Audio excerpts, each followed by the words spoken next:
مسیح یسوع کے بابرکت قدوس جلالی فتح مند نام میں تمام بلیسنگ ٹی وی دیکھنے والوں کو، میسیجز سننے والوں کو، برکت حاصل کرنے والوں کو بہت بہت سلام. اور ایک بار پھر آپ کی خدمت میں پیش ہوئے ہیں،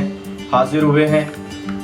ایک نیا مقصد لے کر، ایک نیا میسیج لے کر، ایک نیا پیغام لے کر اپنے لوگوں کے لیے، اپنے عزیزوں کے لیے، اپنے بہنوں بھائیوں کے لیے. آج کا ہمارا ٹاپک ہے don't support corona virus, fight with corona virus. جی ہاں، پوری دنیا میں اس وقت سپر پاور، ترقی یافتہ ملک، ترقی پذیر ممالک،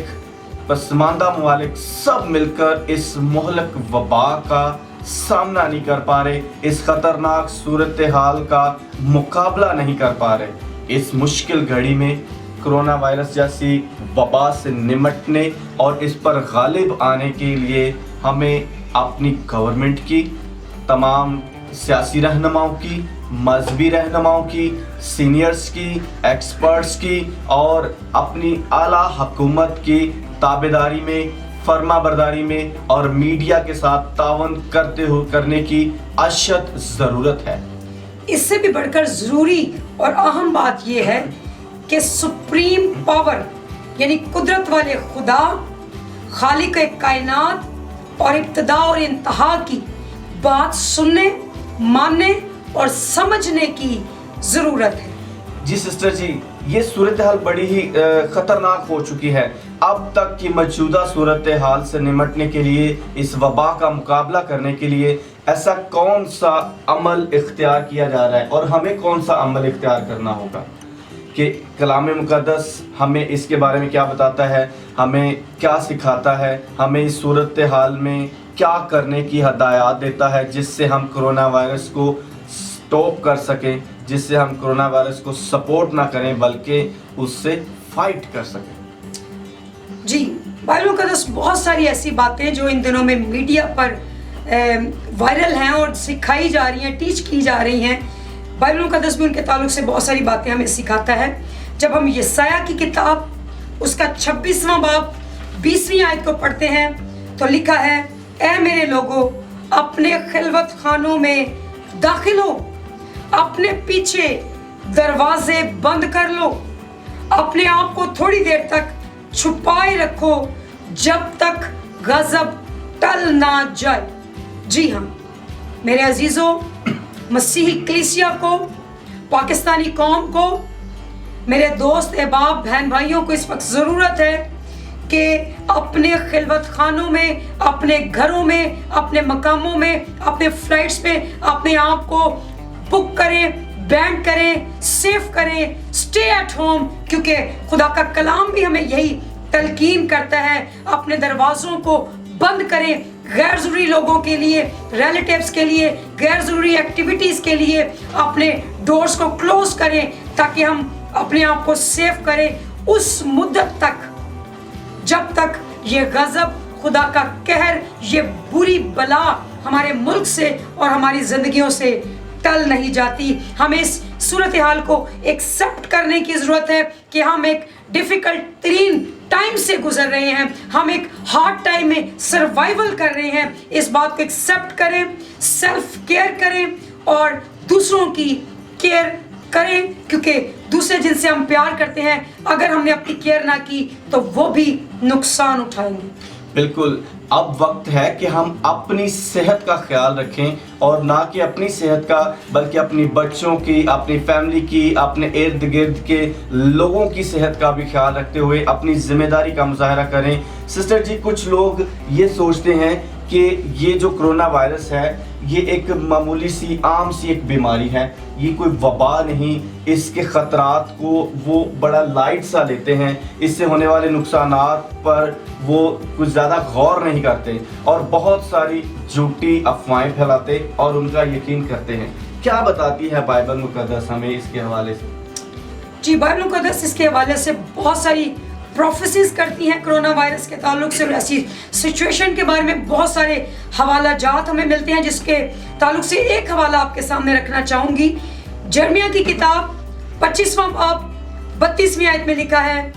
رب الفاج فرماتا ہے، دیکھ قوم سے قوم تک بلا نازل ہوگی اور زمین کی سرحدوں سے ایک سخت طوفان برپا ہوگا۔ خداوند کے مقتول اس روز زمین کے ایک سرے سے دوسرے سرے تک پڑے ہوں گے، ان پر کوئی نوحہ نہ کرنے والا ہوگا اور نہ انہیں جمع کیا جائے گا، نہ دفن ہوں گے، وہ کھاد کی طرح روئے زمین پر پڑے رہیں گے۔ اور اگر آپ نے ساری سچویشن کو آبزرو کیا ہو انٹرنیٹ پر، چائنا کے حالات کو، اٹلی کے حالات کو، یو ایس اے کے حالات کو، اسپین کے حالات کو، جرمن اور ایران کے حالات کو، تو ایسی بہت ساری سچویشنز، بہت ساری ویڈیوز، بہت ساری انفارمیشن آپ کو ملیں گی کہ لوگ کس قدر زیادہ وہاں پر ہلاکتیں ہوئیں اور کس طرح سے ان پر نوحہ کرنے والے نہ تھے، انہیں جمع کرنے والے نہ تھے، ان کی تدفین نہ ہوئی بلکہ انہیں زمین پر ویسٹ کیا گیا، ان کی باڈیز کو برن کیا گیا اور انہیں ایک ساتھ بہت سارے لوگوں کو جلا دیا گیا یا انہیں دفن کیا گیا یا وہ کھاد کی طرح ان کے ساتھ سلوک کیا گیا۔ سو ہمیں اس ساری صورتحال کو مد نظر رکھتے ہوئے، خدا کے کلام کو مد نظر رکھتے ہوئے، اپنی سچویشن کو آبزرو کر کے اپنے آپ کو خداوند کے تابع کرنے کی اور اس ساری صورتحال کو ایک سنگین مسئلہ جانتے ہوئے سنجیدہ ہونے کی اور اپنے آپ کو خداوند کے حضور میں اور اپنے آپ کو دوسرے عزیزوں سے اور گیدرنگ سے الگ کرنے کی ضرورت ہے، تاکہ ہم خود بھی بچیں اور اپنے عزیزوں کو، اپنے پیاروں کو بھی بچا سکیں۔ اس وقت صورتحال پوری اراؤنڈ دا ورلڈ، پوری دنیا میں بڑی کٹھن، بڑی غمگیر ہے۔ تقریباً 200 سے زائد ممالک جو ہیں اس کا لقمہ اجل بن چکے ہیں، اس وبا سے متاثر ہو چکے ہیں اور بہت سارے لوگ ابھی تک مختلف ممالک میں پریشان حال ہیں۔ یہ وبا انہیں اپنی لپیٹ میں لے چکی ہے، جس میں ہر طبقہ، قوم، مذہب سے تعلق رکھنے والے بہت سارے لوگ جو ہیں اس وبا کا لقمہ اجل بن چکے ہیں۔ میں کچھ آپ کے ساتھ شیئر کرنا چاہتا ہوں۔ حال ہی میں کچھ دنوں پہلے WHO سے ایک رپورٹ ہمیں موصول ہوئی، جس میں کچھ یوں لکھا تھا کہ چائنا کا جو ملک ہے اس میں 81,171 اور اٹلی میں 63,927 اور یو ایس اے میں 48,168، اسپین میں 35,212 اور جرمنی میں 30,081، ایران میں 24,811 اور فرانس میں 19,000۔ اور اگر میں کل پوری دنیا کی بات کروں جہاں جہاں اس وائرس نے لوگوں کو متاثر کیا ہے، لوگوں کی جانیں لی ہیں، تو ٹوٹل نمبر ہے 3,87,322 کے قریب یہ جو نمبر ہے یہ پہنچ چکا ہے، اور اس سے میرا خیال ہے تجاوز کر چکا ہے، کیونکہ بڑی ہی خطرناک سچویشن اس وقت جو ہے وہ پوری دنیا میں ہے۔ شہر کے شہر سسٹر جی اور ملک کے ملک جو ہیں وہ لاک ڈاؤن ہو چکے ہیں، اور تاکہ وائرس کو کنٹرول کیا جائے، وائرس کو سپورٹ نہ کیا جائے بلکہ اسے روکا جائے، فائٹ کی جائے۔